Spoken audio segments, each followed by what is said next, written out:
Guys, in today's video I will be showing you how to fix Fitbit hand gain problem. So the answer is easy. Just go to the settings and then scroll down to the app section and then go to the search and search Fitbit and go to the storage, and here you will find this clear cache option. Click on it. Now you can go check it if it worked, and if it didn't you can try to restart your phone or turn the Wi-Fi off and on, or the Bluetooth or the airplane mode.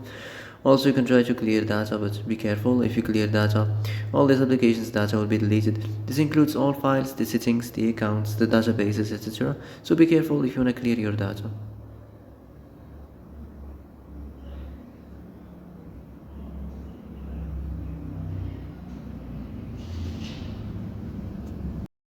And that's it for today's video. I hope this is the answer you've been looking for. If you like this video, don't forget to like and subscribe, and see you in the next video. Thanks for watching.